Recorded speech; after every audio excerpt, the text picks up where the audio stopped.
Bonjour les amis, eh bien c'est une joie de vous retrouver ce matin.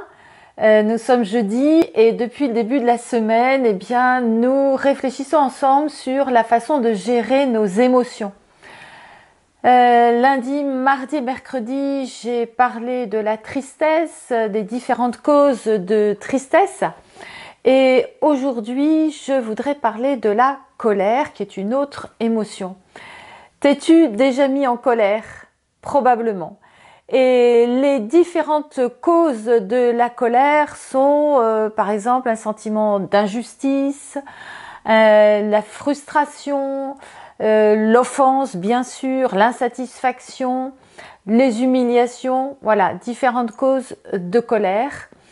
Et le problème n'est pas forcément l'émotion de la colère en tant que telle, mais surtout les conséquences de cette émotion. Quand on dit exploser de colère, on voit très bien à quoi ça correspond. On voit que on est submergé par les émotions et que là, de fait, il y a un comportement physique et verbal inadapté, violent, brutal, etc., avec toutes les conséquences désastreuses que ça génère. Alors, réfléchissons aux différents processus et pour essayer de trouver des remèdes.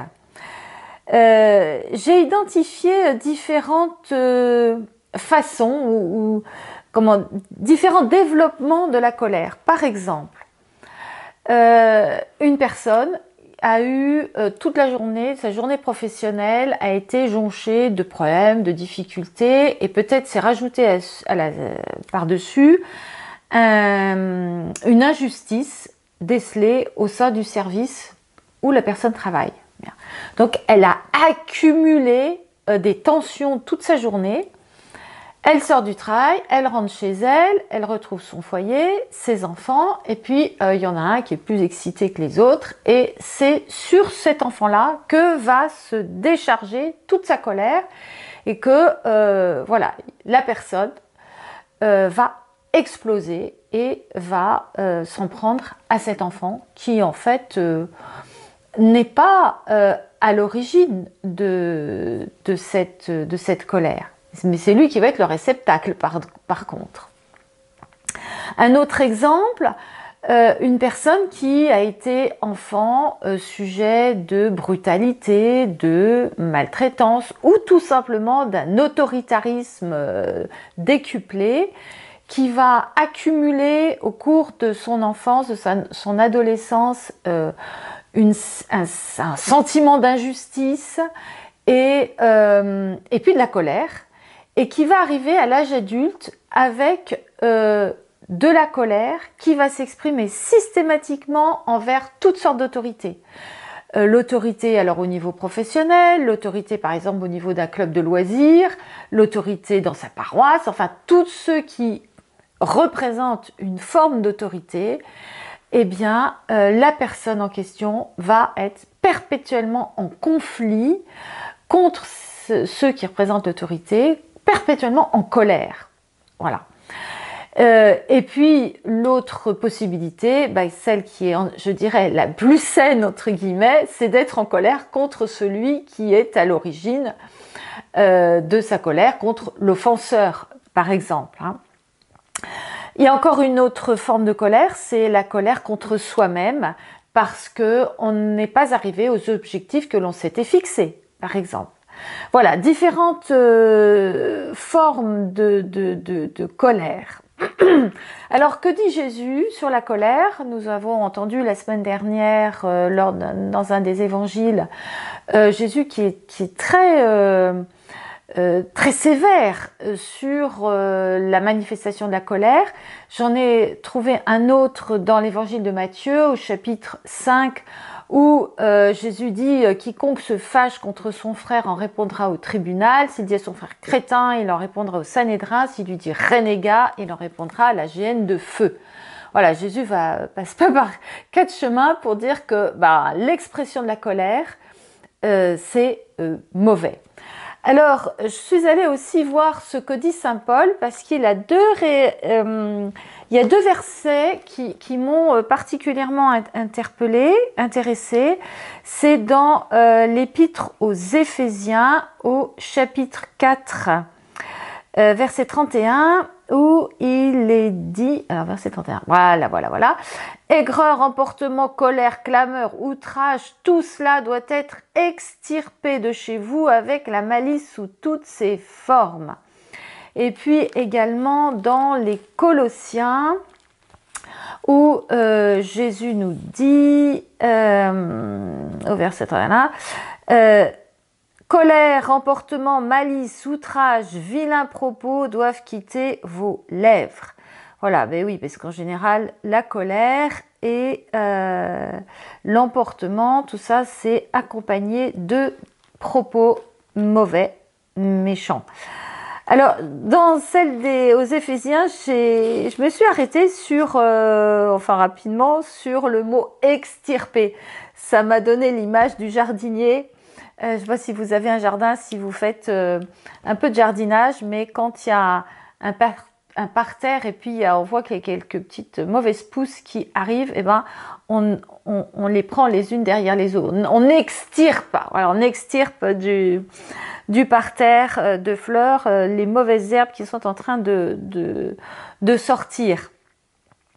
Alors, comment faire Comment faire pour extirper ces mauvaises pousses qui viennent en nous et qui viennent perturber notre comportement et notre relation avec les autres? Parce qu'en fait, ça, on se fait du mal à soi-même et puis on fait du mal aux autres en même temps. Alors, Dieu nous a créés avec des émotions, dont celle de la colère. Donc, l'objectif, c'est de régler notre colère sans qu'elle soit dévastatrice. Alors, la première chose, je dirais, c'est prier l'Esprit Saint tous les jours et demander ces fruits, dont la maîtrise de soi. Voilà. Cultivons la maîtrise de nous-mêmes et ça, nous pourrons le faire grâce à l'Esprit Saint. C'est l'Esprit Saint qui va nous aider à devenir maître de nous-mêmes. Et puis demander l'aide de Dieu dans notre prière quotidienne. Ensuite, identifier la cause de notre colère quand on sent qu'on a un énervement en nous, qu'on est fâché, qu'il y a quelque chose qui ne va pas. Pourquoi cette émotion monte en moi? Voilà, pour identifier d'où elle vient, d'où vient-elle. Donc ça permet d'identifier notre cause, de déceler la montée de la colère avant qu'elle n'explose et puis ainsi la canaliser.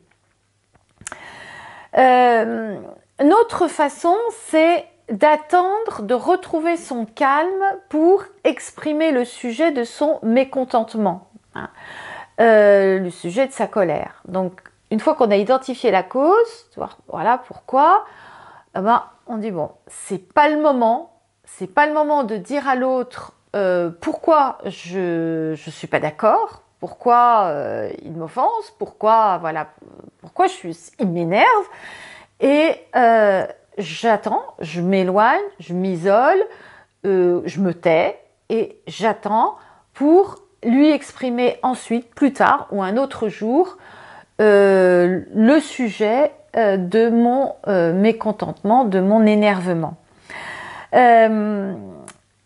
Également, dans l'exemple que j'ai donné, dans le premier exemple que j'ai donné, quand j'expliquais par exemple la personne qui rentre de son travail et qui va s'en prendre à un enfant qui est vraiment pour rien dans cette histoire, c'est de choisir, de décider de prendre un temps un sas de décompression entre la sortie du travail et l'arrivée à la maison, et de faire quelque chose qui va peut-être pas forcément prendre beaucoup de temps, mais qui va permettre de faire redescendre la pression.